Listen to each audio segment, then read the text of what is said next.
afternoon. Welcome to Ward Laboratories webinar. Today, we are going to be doing drought challenges and strategies, part 2. Last November, we met with this group and had a panel exchange as well. So we're going to be doing something very similar to what we did on that day. Before we get started, however, we do want to make you all aware about some fundraising efforts that Ward Laboratories will be doing to help out some of our Ukrainian colleagues. So, first of all, these are some of our Ukrainians. Sometimes it helps to put a face to what may be going on and how it may be affecting some people we actually know in this world, even though the Ukraine may seem very far away. So these are some of Ray's colleagues, and they come to visit usually once a year, I think. So just a little about our fundraiser to help them out. Roman owns and operates Travel Light, which is a Ukrainian business that organizes agricultural tours throughout the US and Europe. He and his group have visited the lab several times, and he is organizing a supply donation to help the citizens of Ukraine. Ward Laboratories will be putting together a t-shirt fundraiser that will begin later this week. So you can visit our website to see more information on that later this week. All of the proceeds from the fundraiser will go towards supplies, which will be sent to the Ukraine through Roman's organization. Okay, so with that said, just a couple of housekeeping things. We really want this to be an informative webinar for our livestock producers and our forage producers. So please put your questions in the chat or in the Q&A, and we will get to them, and hopefully one of our great panelists will be able to answer them. So just to give you a quick rundown as to why we are putting on this webinar again today. So this was the Drought Monitor back in November when we hosted part 1 of this webinar series. And as you can see in the West, we've got some of our states represented here, Montana, as well as extension experts from Idaho. They were definitely experiencing some severe and extreme drought, and things were very, very dry at that time. In Nebraska, we did have some areas of abnormally dry, a little bit of drought, but not really encompassing our entire state. And South Dakota was very similar, with probably more areas being dry. So fast forward to today, and this is what our drought monitor is looking like today. It looks like there has been some improvement across the West, but that typically does happen in the winter, of course, with snowfall and such. And so we don't want to get too optimistic about this. We do need to still be drought planning and considering how we're going to feed and calve these animals as we go. So again, this is going to be a great resource for those of you in Montana and Idaho. And I think a lot of your rangelands in Wyoming and Colorado are going to have very similar effects to what our extension experts from those other states are going to be telling you about. Looking ahead for our drought outlook, it looks like we are going to be persisting in drought at least through May at this point. So hopefully all of you will find everything very relevant to what we're going to be speaking about here today. And so given that brief summary of the current situation, I'm going to go ahead and introduce our speakers, and we can get started with some questions.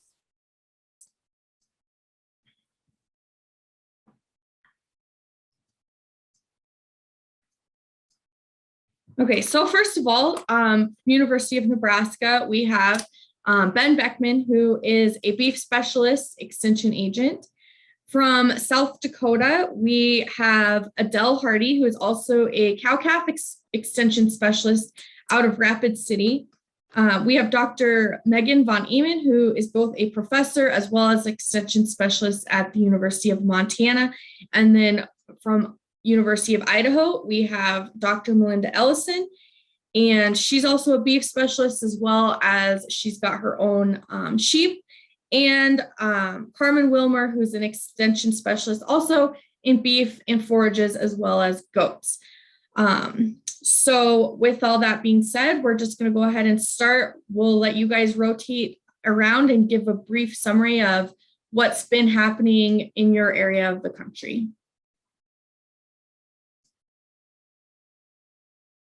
So we can start with you, Ben. Yeah, sure. Thanks. You know, basically kind of what you pointed out, things have gotten drier. You know, hopefully we see some moisture this spring and picks everything back up. And I know a lot of producers, at least in our part of Northeast Nebraska, we're not complaining that there's no mud to be calving in right now. But at the same point in time, I don't think if we had a little bit of precipitation and made yards a little bit muddy, I'd hear much complaining either. So we're kind of sitting on that knife's edge, I'd say, in terms of where things are going to go and develop. If you look at some of the soil moisture maps, especially, a lot of that subsurface soil moisture has been depleted through the fall. And so if we don't pick up some of those, spring rains here to really replenish things, we're going to be looking at a really tough time this summer. And so, just keeping that in the back of mind as we go forward is going to be really important. And we're kind of in that wait and see stage. So I'll follow Ben. In South Dakota, I appreciate you share the Drought Monitor, Rebecca, but I think in some ways that does not represent well what we're actually seeing on the ground here, especially in the western part of the state. We've had very little snow this winter. I would say for the most part, we've had less than a half inch of precipitation coming from snow so far. And so we've got a lot of pastures that are, grazed off shorter than my producers would like them to be. We've had a lot of wind, so any of that moisture that was there, we're continuing to lose that through wind. We have had warm days, which I know a lot of people like, but we're kind of in the same boat as you, Ben. We'd be okay to have a little bit of mud to help with what the future might look like. We're definitely going to need some March and April precip to continue moving us forward.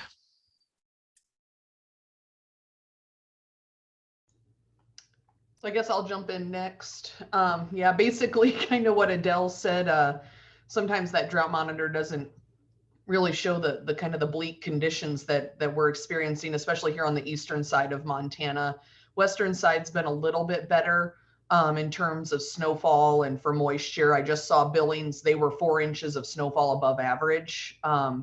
But I know here in Miles City, we are extremely below average, probably 10 to 20% of average snowfall, which in regards to feeding cattle during the winter and making it a little bit more pleasant this spring for calving, that's great. But it did somewhat rain slightly here yesterday. So we do know it still remembers how to rain, but we got less than 1/10 of an inch in most areas. But it was a positive. I think right now most of us would take a muddy calving season just to guarantee some rain. And it was foggy today, so hopefully mid-June, when everybody's getting ready for their first cutting, it'll rain on it. So, but yeah, it's not looking very good here on the eastern side of the state. Most, like Adele said, most of our pastures are pretty much gone, and it's going to take a lot of recovery time to get them back. So, and until we know what forages are going to do and what our spring moistures looking like, a lot of our guys are probably going to look at selling cows first part of spring after calving here, and if they haven't already, in some areas 20 to 50% of our calf crop or cattle crop has left. A lot of them did actually go to Nebraska to graze corn stalks, but I don't think any of them are going to return here this spring for calving season. And I was just looking at some numbers, I think yesterday, about that they actually had that Montana increased cattle numbers this last year. And I kind of laughed at that and wondered who gained cattle numbers after the drought. So because most of the producers I talked to, they're down to maybe 10 to 20% of their entire herd that they did have. So enough to calve out and hopefully keep through to maintain that genetic base.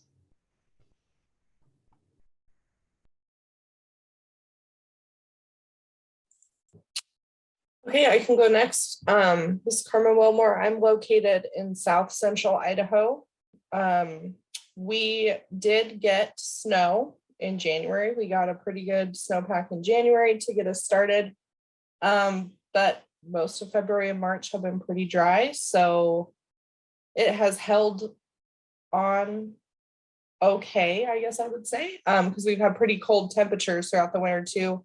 We had that snow, and then it's been pretty cold throughout the valleys to keep it kind of in place, but that doesn't keep it all in place. We know how the snowpack works. So most of the irrigation districts are reporting between 75 and 90% of the snow water equivalent for the past 20 years. So we should have water, but maybe not a full year as far as irrigation is looking.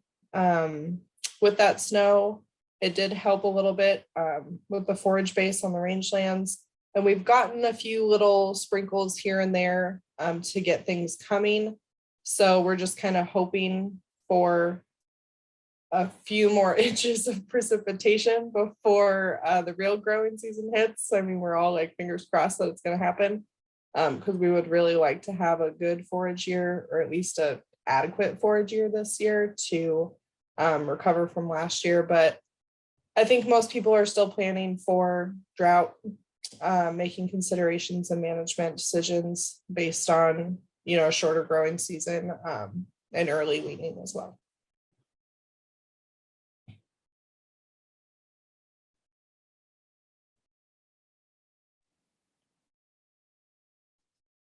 Okay, Melinda, if you want to give a brief summary, if you were available.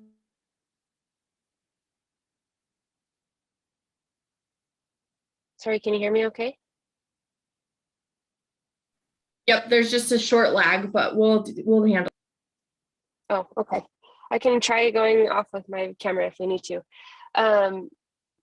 So I guess I'll just echo pretty much what's been said so far from everybody else. We're dry. We're trying to figure out what we're going to do moving forward.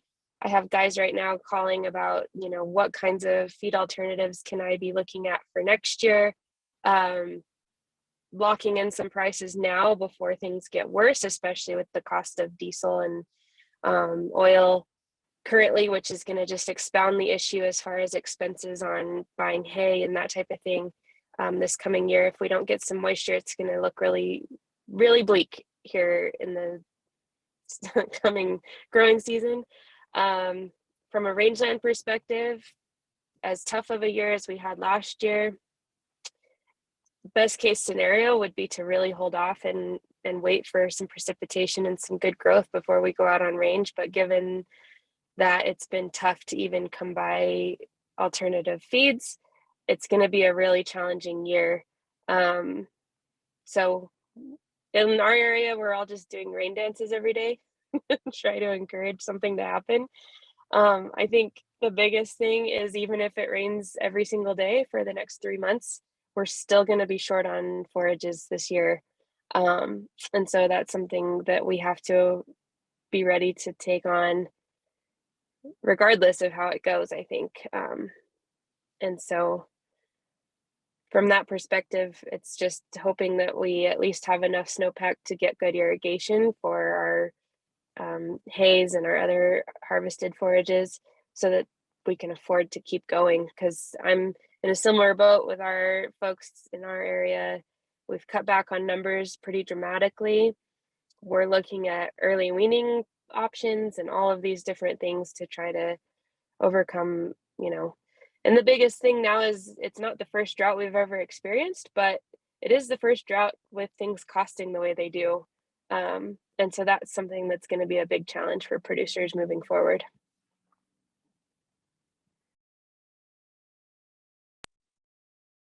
Okay, so several of you guys in your updates have mentioned early weaning. So obviously this is a strategy to, reduce the numbers of the herd, reduce the number of animals that you need to feed.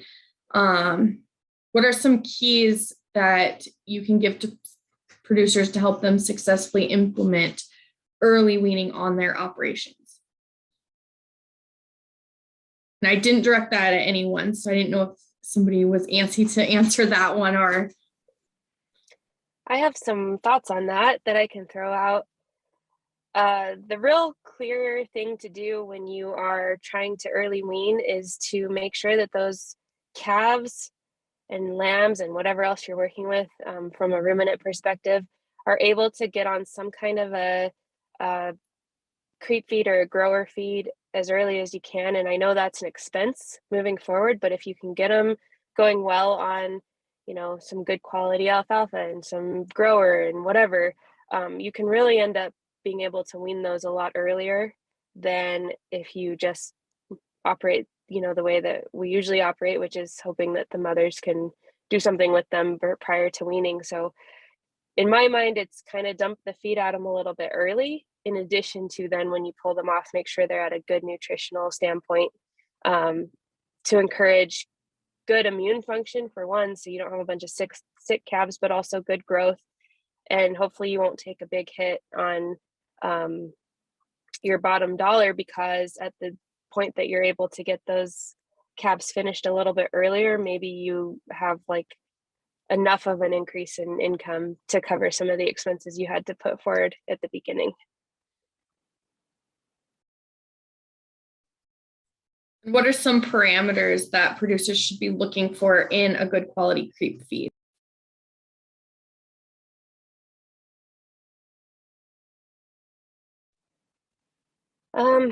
If the others have some specific numbers to help me jump in on this, but I'm thinking when you first start to get them on a starter or a creep feed of some kind, you want to try to target 18 to 20% protein.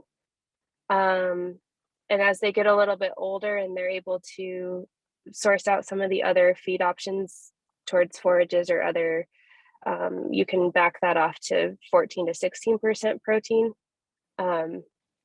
And I think that's kind of a general place you can start for any of your livestock species. And certainly if you have specific breeds and sizes and types of animals and you want to reach out to, you know, me or anyone else probably on this webinar that can help you get down to the more specifics on that. But you know, go with your name, the brands that we know and trust from decades of experience, you know, your Purinas or something like that, to make sure that you are actually hitting that mark. When you get into the off-brand feeds, I don't think there's anything wrong with them so much as to just make sure that you're looking at the label and making sure that it really is matching up with what some of those other better known longer term companies have to offer.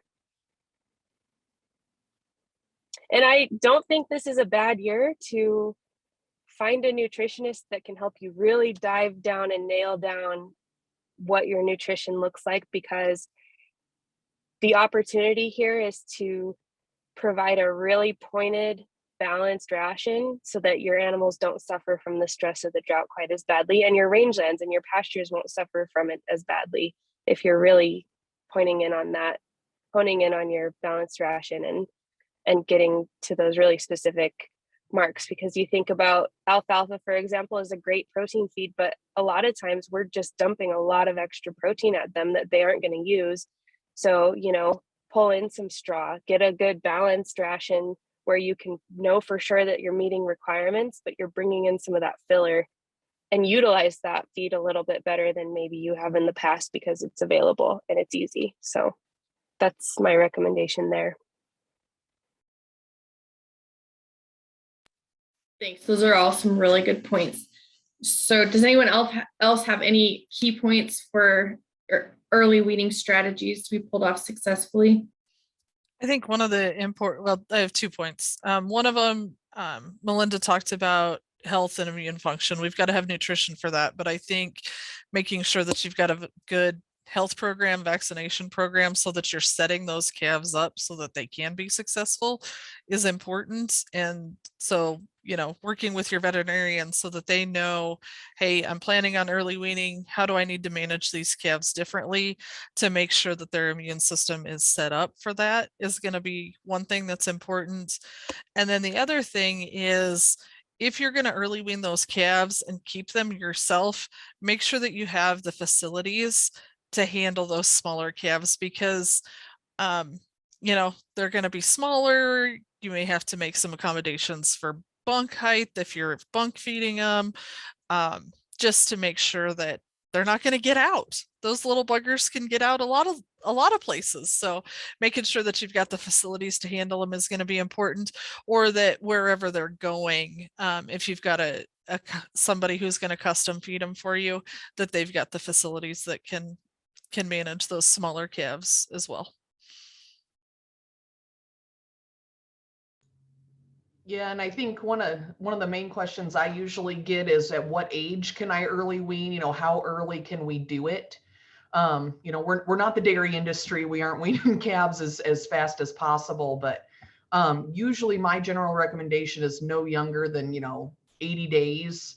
You could probably push it to 60 if you absolutely had to, but that's a lot of extra stress on you as the manager of the cattle, but also on those calves. By 80 days, they're really starting to pick out there on that pasture and kind of really establishing that rumen. So I try not to recommend too much earlier than that, unless you absolutely have to, just for the immune system function, the actually knowing how to eat other things other than off the, of the milk and things like that. So.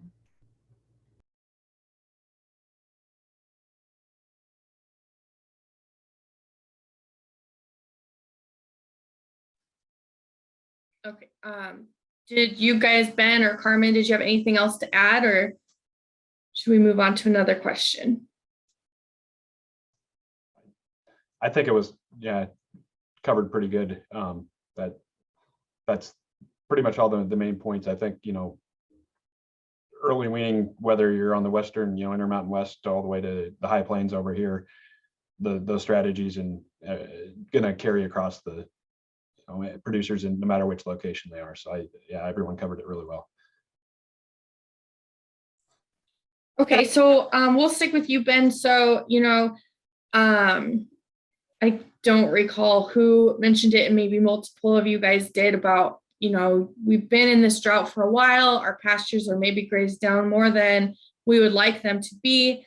So what kind of advice do you have for the cow-calf producer as far as looking ahead for spring grazing? Typically we're wanting to kick them out here pretty soon. What are your thoughts on that and making sure we're doing that responsibly? A lot of it's going to depend upon what precipitation we end up getting here this spring, if we can get some bounce back. But if we've overgrazed a pasture already, we've put stress on that plant. It's going to take it a while to recover. And so the biggest thing, and I think it has already been mentioned, is that we can't expect to go out and stock a pasture that we've overgrazed and already stressed at 100%. And expect it to totally recover within 1 year. We need to look at this over a long period of time, recovery, and get decent precipitation for that pasture to fully recover. So if we're able to, just backing off the stocking rate a little bit, so we're not stressing that pasture anymore.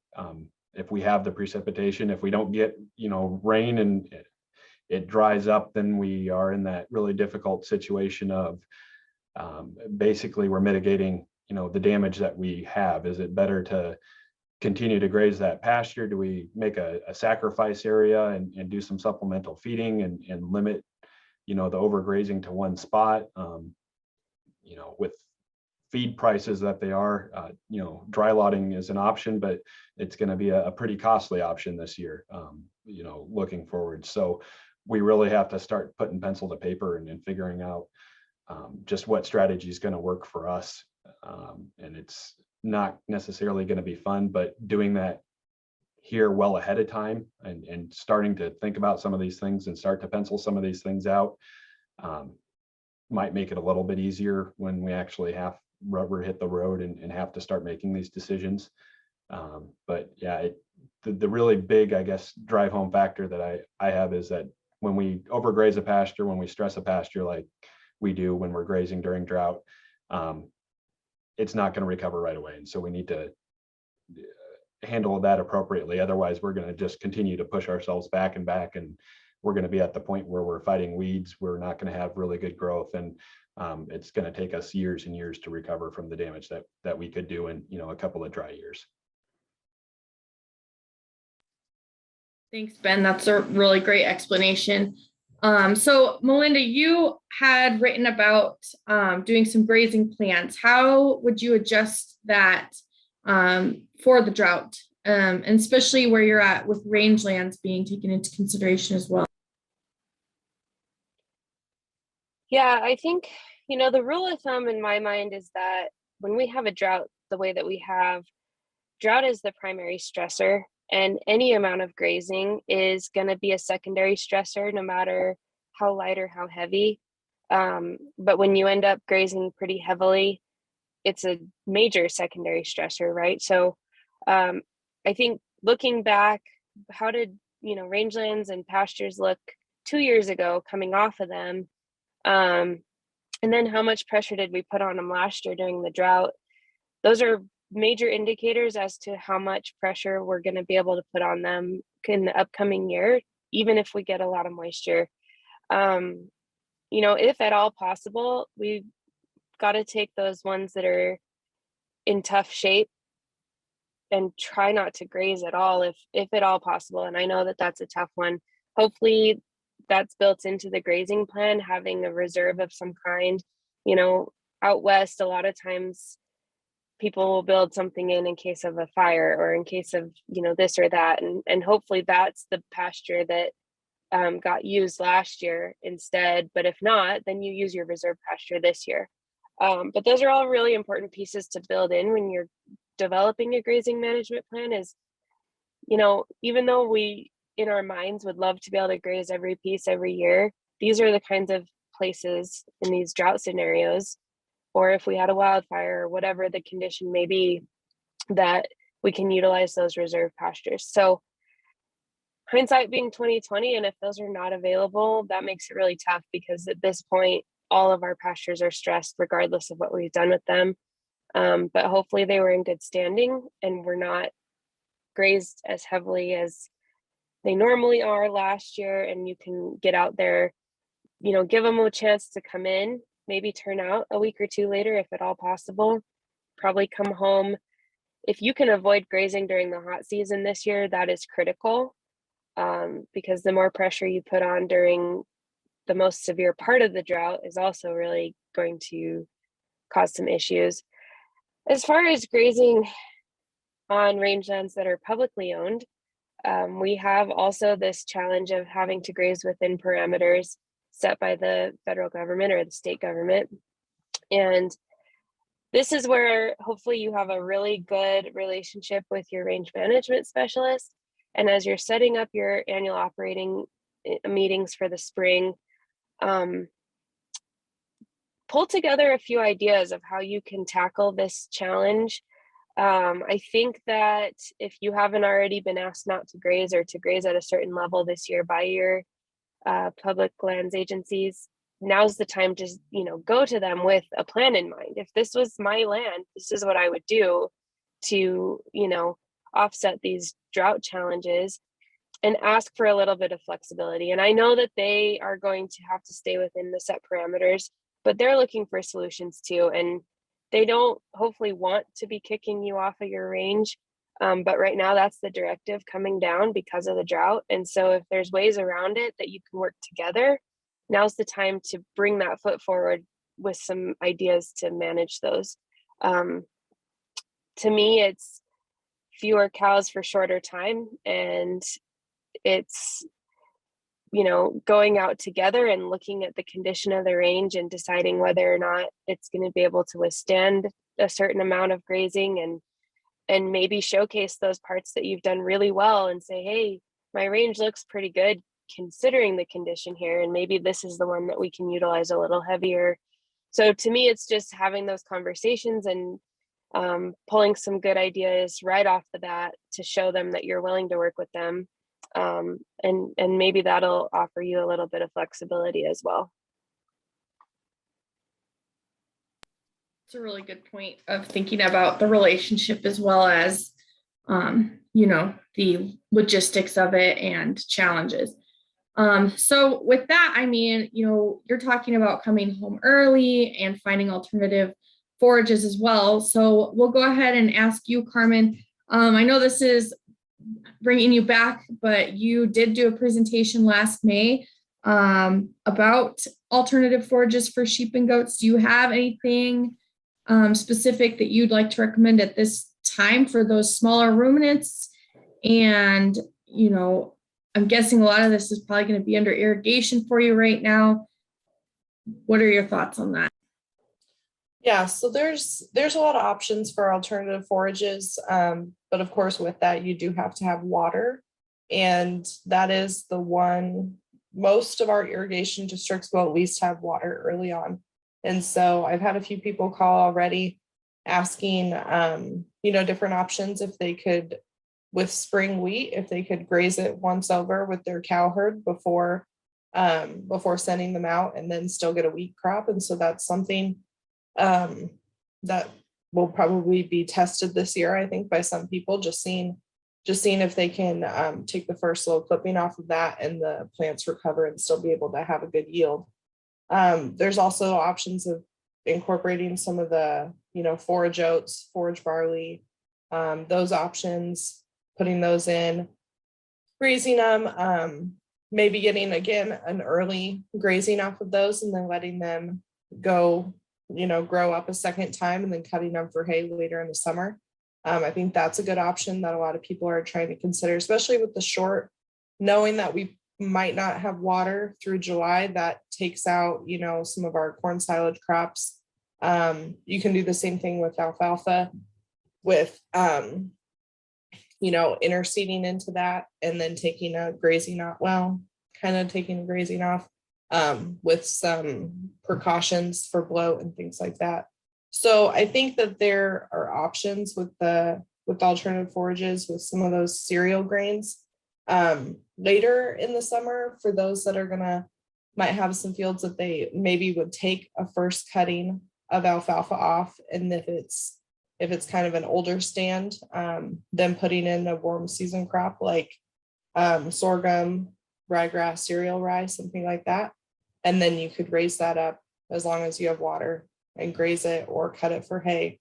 So there are more options, but there's always that, like, when is the water going to turn off? And so I think people are making plans that we will not have a full water year, and just planning for that. Because if we get that extra water, you could water it again and maybe get a second short crop of hay off of some of these different options if the water is still on. But if it's off and you put in corn silage, or we're thinking you get a third or fourth cutting of alfalfa, it's going to be a little short. So,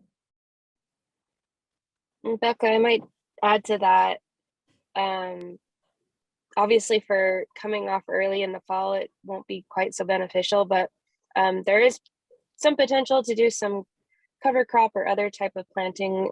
Carmen mentioned some of the more winter type forages that you could plant in the fall for spring grazing. And so, when you're coming off the field and you're able to maybe plant in like September, be able to put something in that provides you some grazing opportunity next spring.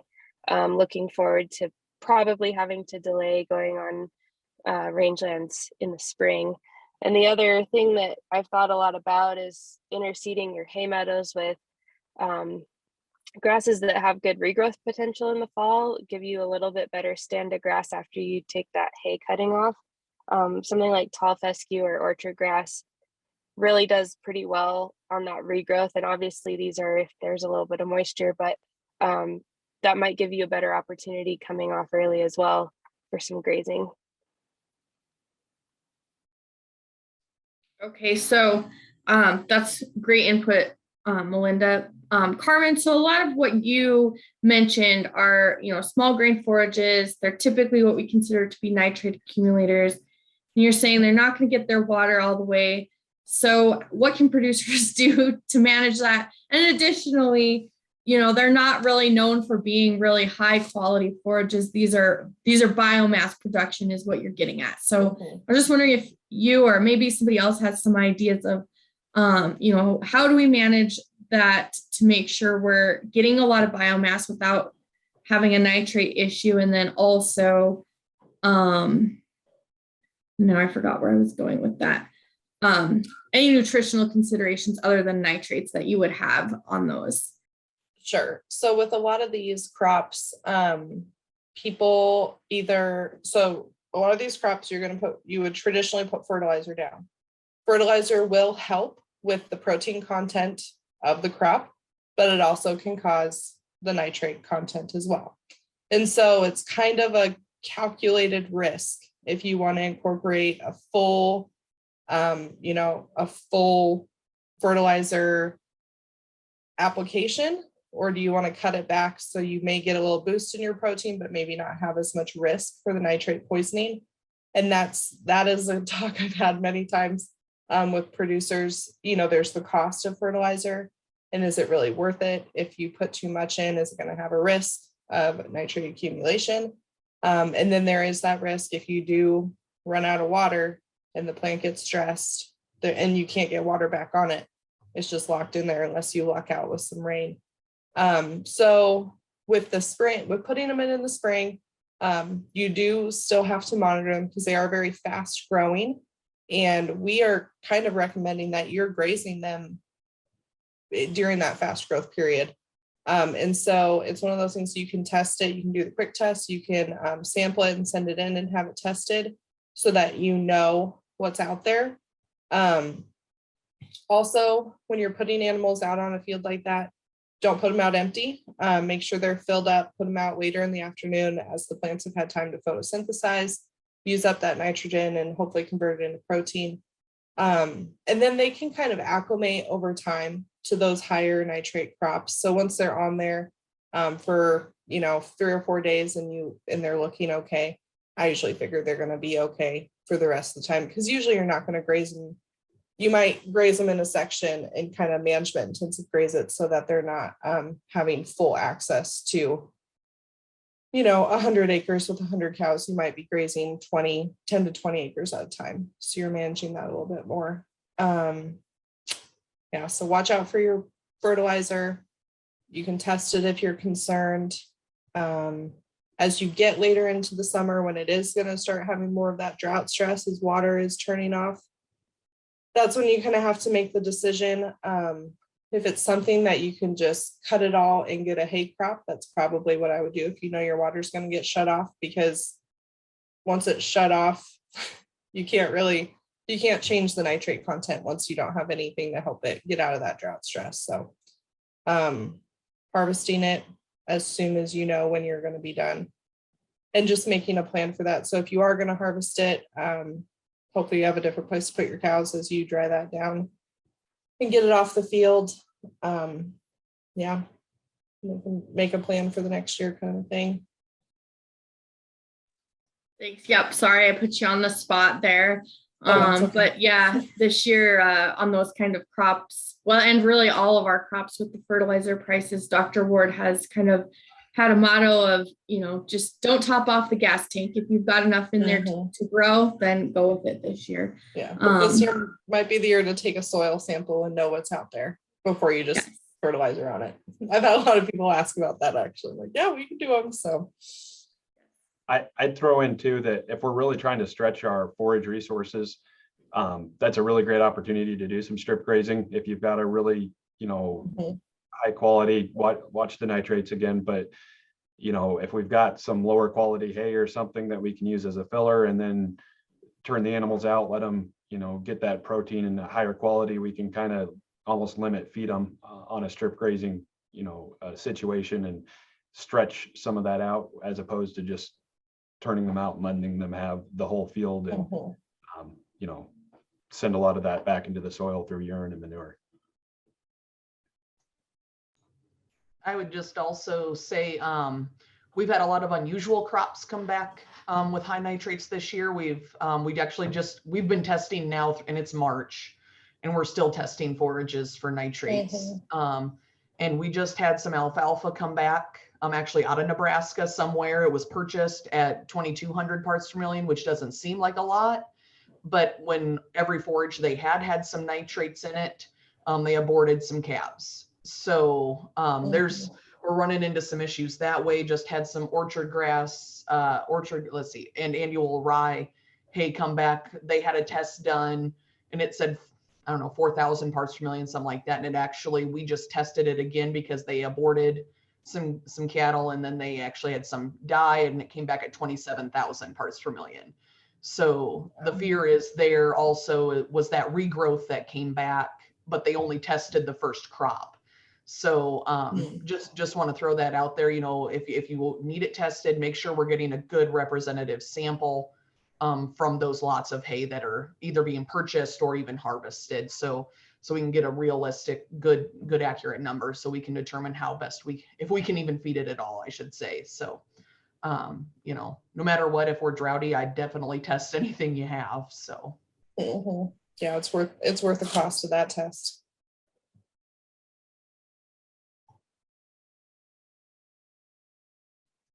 Most definitely. And like Megan said, we don't usually see alfalfa high in nitrates, but on drought years, we do. And so that's always a little bit nerve-wracking. Megan, you did recently write about feeding wheat midds. Have you guys been seeing a lot? I'm going to direct it at Megan, but I'm sure you've all seen lots of different things. What are some of the, feeds that we don't typically formulate into our rations or use as supplements that we're seeing producers looking to use? And what are your guys' suggestions when they are using these things? Yeah, so honestly, this year for us, we're trying to find feed. We're willing to feed anything and everything we can get our hands on, just because the crops weren't there. So wheat midds was one of them, but even those are now in short supply. Hopefully this year will be a little better. They're a good quality feed, energy source, protein, for some cows that you're looking to supplement. Been feeding a lot of alfalfa cake and a lot of grain cake this year, just for some energy boost. But commercial products, that was where we were pretty limited this year on if you could get a lot of these things in, like barley or wheat or even any sort of grain source, corn. If it was available, it was pretty darn expensive, along with our hay prices this year, unfortunately. So that's why a lot of our producers have tried to purchase out of South Dakota on the east side of the state. I've had some producers travel all the way to Minnesota and Wisconsin purchasing hay, up into Canada, over into Idaho. We had to travel quite a ways this year to get those harvested forages. And then, other things to think about when we're bringing in forages is weed contamination, weeds that we don't normally have. Find yourself a sacrifice area in a pasture, or if you can feed them in a dry lot somehow, so we're not spreading any sort of weeds out there. A lot of weed hay this year. Unfortunately, most of our weeds that we have, like kochia, are very high nitrate accumulators. So really, it's been kind of a free-for-all on a lot of alternatives this year. We recommend cover crops, but in a lot of times, unless you have a water source that you can irrigate with, sometimes those cover crops aren't coming up, and they're also nitrate accumulators. Also can see some of those brassicas come back with high sulfates. So a whole other issue there. I just had it in my head and I just completely lost my train of thought of the other product I was going to say. But I think it's more just, we had a lot of guys trying a lot of different things. We fed a lot more straw this year than we would generally recommend feeding to our pregnant animals and our lactating animals. But this year, unfortunately, we've had to do that risk assessment, and the risk assessment, sometimes, you have to accept a little bit more risk on years like this one. If you're in the correct vicinity, probably 50 miles of a sugar beet plant, we had a lot of producers feeding beet pulp, tailings, and anything from those discards from those plants. You're trucking a lot of water down the road. But if you're within probably 50 miles or so, it's probably justifiable cost, because it's usually pretty darn cheap to get those discards out of the beet plants. And honestly, cows pretty much like them because they're real sugary. They're nice and sweet. So they were looking at, mixing it with straw We've injected a lot of straw this year as well with our liquid feeds. So there's some opportunities there, but honestly, this year it's just been a whatever you can get your hands on that isn't going to break the bank. But I know a lot of loans went out this year as well, at least on eastern Montana, to purchase those harvested forages at $300 a ton. And personally, I don't, that's a hard thing to pencil out, especially as we're looking to probably have to sell cattle this year. And hopefully cattle prices remain fairly good as we move through the year. I mean, that's what forecast is saying. Cattle facts and things like that have forecasted a pretty good calf market. The problem is will we have any calves in the area to sell? I don't know. And it's not looking very promising, but we're the ever optimists in this industry of it's all gonna work out in the end, we hope. So, and I see somebody has their hand raised also, Becca, so I don't know. Yeah, okay. I don't see the hand raised, but I we do have a question. And we haven't heard from you much, Adele, so I'm gonna go ahead and let you answer this one first, and then if someone else has something to add on, we'll go to them. So is it worth considering increased management to increase utilization efficiency with pastures? Strip grazing is one option, but what other options are suggested? So I'll take a stab at this, but I am not the grazing specialist. That I know we've got some others who are on here that are much better in that area, but I would say yes. If you can increase your management to allow different pastures to get more rest, I think that rest and recovery is going to be important components with the drought, as we were talking about earlier. And so by changing your management to do that, it's gonna benefit that forage or those pastures a little bit. But I know that Ben and Melinda can definitely provide some better insight into exactly how to do that and what might work best in different situations. And I think it's important to evaluate your own situation and what you can feasibly do to increase management. Everybody's operation is different. And so, taking a hard look at what your resources are, how you can effectively incorporate those systems is going to be important before just saying, yep, I got to do something different and jumping in. Really evaluate what the costs of incorporating those different systems are. So with that, I'll turn it over to somebody else to add some more detail. Right. Ben, did you want to tackle it since you're the one that brought up strip grazing? I think Adele hit the nail on the head with, you really have to look at your situation and decide what's worthwhile and really look at what your goals are. We trying to stretch forage? Are we trying to, help that pasture out, from a health perspective and decrease stress on the pasture? Anytime that we can give a longer rest period, that's great, as long as we have moisture. If those plants have already stopped growing, a longer rest period isn't going to, do a whole lot of good if those plants have already gone dormant. So we have to look at it from that standpoint. And if we're trying to increase, our utilization and get more forage off of a pasture, yeah, we can do some management things. We got to look at the cost of, providing more water, fencing infrastructure, those sorts of things. Is it going to be worth that cost for the infrastructure that we get out of utilization? But again, on the other side, as we use more of that pasture, if we're in a drought and we're basically stressing those plants a little bit harder because we're utilizing more of them. So if we're not having that opportunity for them to actually recover afterwards, we might be doing more harm to the pasture than good. Yeah, we're getting a little bit more forage off of it, but we're actually stressing those plants longer and putting some more stress on the pasture and going to have a longer overall recovery. So we really have to look at what our goals are and what we need to do as an operation. In terms of other options, I mean, anything that we can do to, we're basically trying to limit selectivity in the pasture then. So force those animals to utilize what's in front of them instead of picking, what's really good. So, moving salt mineral locations around to different parts of the pasture they might not be utilizing, trying to get them to different areas that they're not already eating. That's, I can think of a low cost way of changing some of that up and maybe getting some better utilization.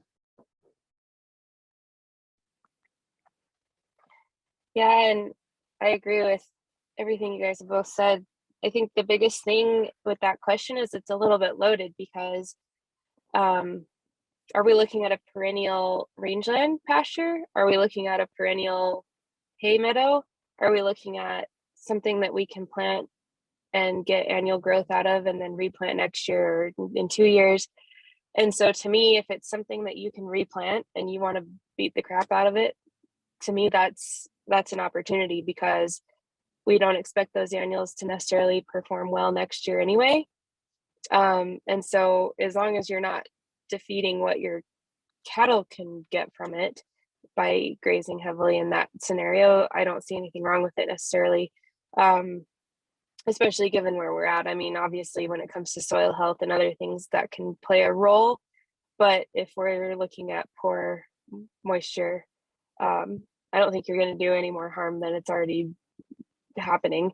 But when we talk about perennial pastures, it's really dependent in my mind on what kind of forages we're looking at.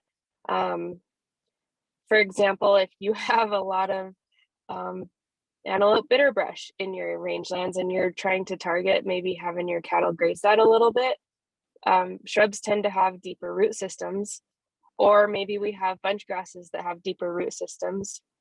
And so if we have a really healthy pasture with good deep-rooted grasses, it probably has a little better opportunity to be grazed this time or this type of drought scenario. So it really depends on the health prior to the drought, what kinds of plants are out there. But keep in mind that drought all by itself will decrease your root mass by at least half, maybe more, just without any grazing pressure at all.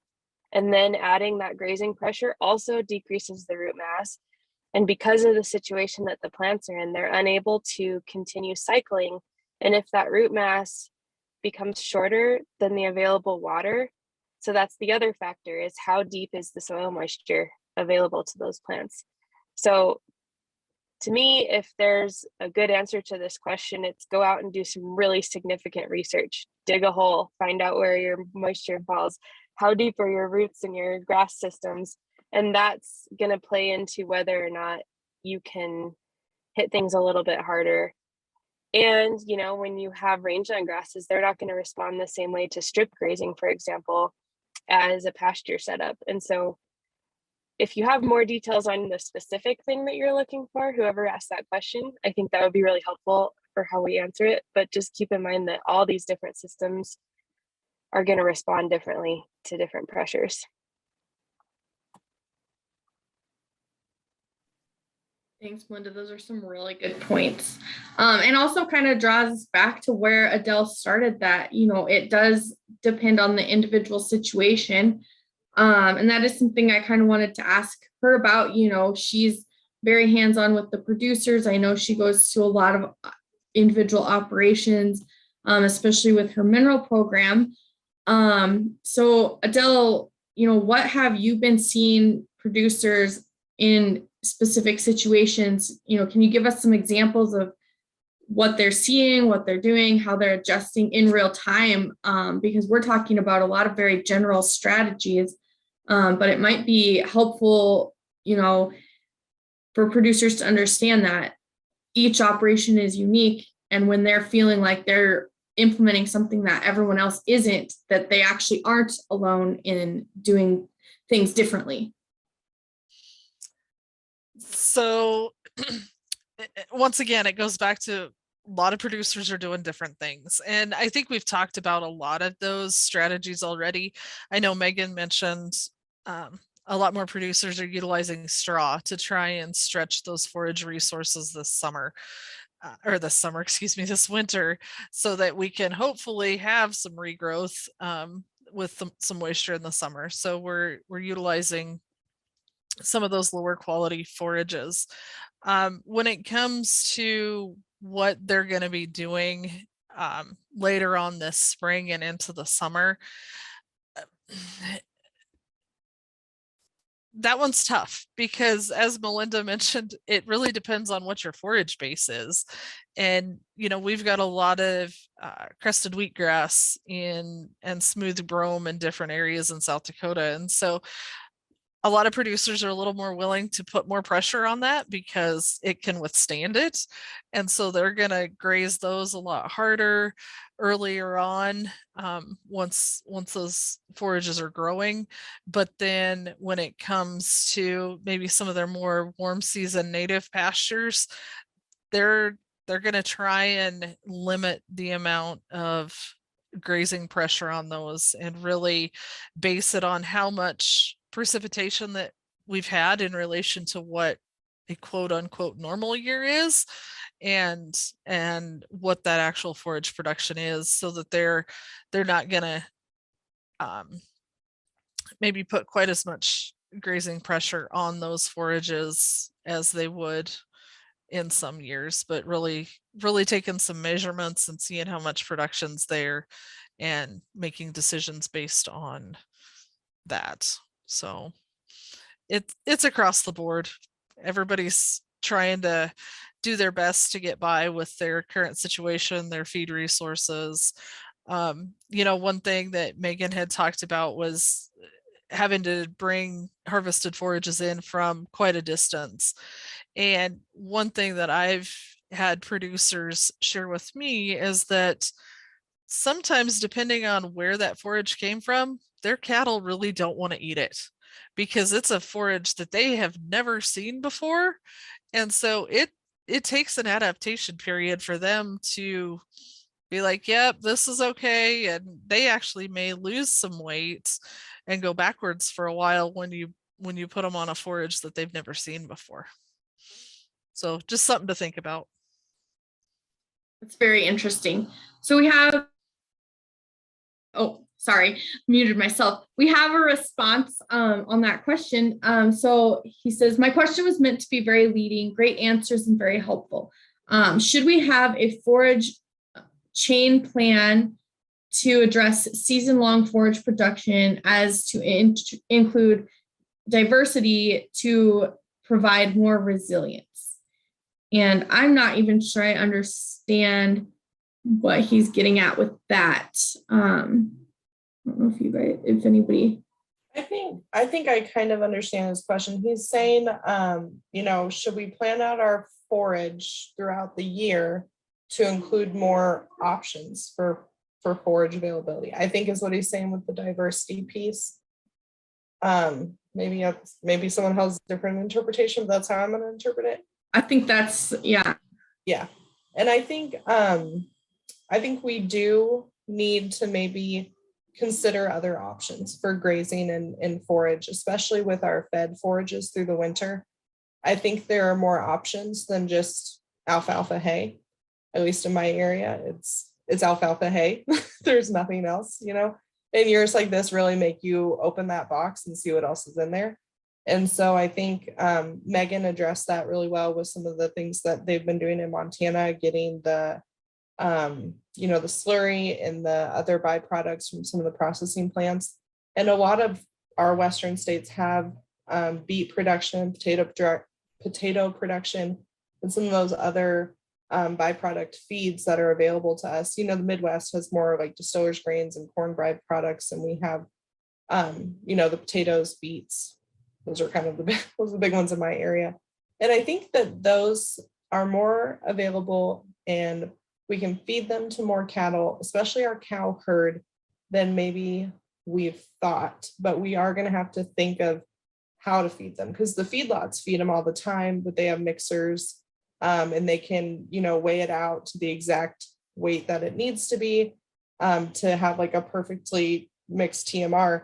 Whereas on our cow-calf operations, we don't have, a few of them have mixers, but not everybody does. And so you got to be a little more creative in how you might feed that. If you put out your straw, or if you've got grass hay, and then kind of top dress with some of these feeds, or if you do have a way to put it in the bucket and feed it in a bunk, kind of like an ad lib situation.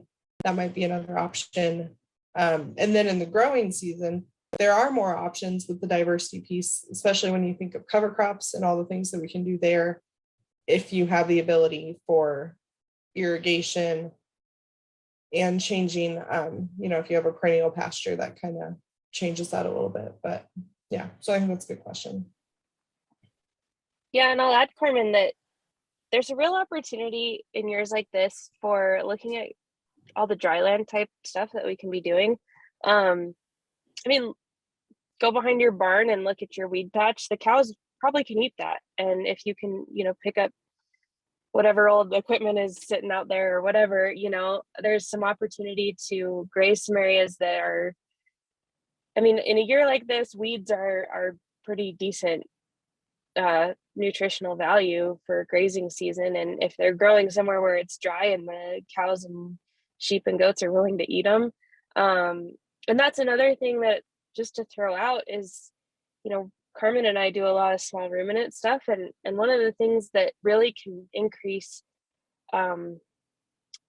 your stocking rate is to do some co-grazing. So if you have a neighbor that runs sheep and you guys can put sheep and cattle together, you're going to get more power out of that, because they all eat different things, and you can kind of target some different types of forages based on the types of animals that you're grazing. And then look into some of the dryland forages that are, you know, good growers in your area, because there's always some random corner that you could plant in that maybe they just need a little bit of spring moisture, and you can plant them just in time and get some of those dryland things going. So, you know, thinking outside the box from that perspective too, you know, graze your lawn rather than mow it this year or whatever, you know, just a lot of little tidbits here and there that could potentially lead into increased production on your place. All right. Well, thanks, Melinda. We're basically right at 2:00. And so first, we just want to thank you all for taking the time and being panelists here. And we really appreciate it. And hopefully the, you know, producers that have logged in on this also appreciate it. And just want to remind everybody to, you know, reach out to your extension agents and reach out to Ward Laboratories. We're all here with the same goal, to be a resource to you guys as producers, and especially your extension being, you know, part of those land grant universities. So thank you all again for coming on. And with that, I think we'll close this webinar. So appreciate you all. There's one last question in the chat. Quick. I didn't see it till just. Oh, yep. It just came on. Yep. Go ahead. You can answer that. Okay. I don't know that I'll I can ask it. Sorry. but What are the odds? I just happened to see it pop up there. Yeah. So what are the odds of weeds getting high nitrates? In my experience, at least on Eastern Montana, extremely high. We had kochia is kind of one of our main, I guess, predominant weeds. When we had some prostrate knotweed, and there was goosefoot also this last year in some dried reservoirs that we've never seen before, because I think that's one of the things we didn't cover a lot here. But if we don't get any moisture, nobody's going to have any water either. And in a lot of our dried reservoirs, we had some of these weeds grow that were extremely toxic, you know, 20, 30,000 parts per million nitrates. And we did have some cows die. So definitely, if you are thinking about grazing weeds, definitely get those tested. You know, cut a good sample of them and take them into the lab, or send them into the lab yourself, or take them into your extension agent and have them tested, just to be safe. Because I do know, you know, typically we think of sheep as being a little more tolerant of nitrates, but I do know some sheep died, at least in Montana, because they turned them in on some kochia weed, also around the barn. And that was extremely high as well. So, you know, I guess I'm one of those that err on the side of caution during a drought and get everything tested. I'd rather spend the $20 or $25 to get it tested for nitrates or just quality in general than end up tipping some animals over or aborting or something like that, which costs a lot more money in the long run. Yeah, I agree. Thanks for grabbing that question, because I think it was an important piece to what I said. All right, sorry I missed your question, Jason.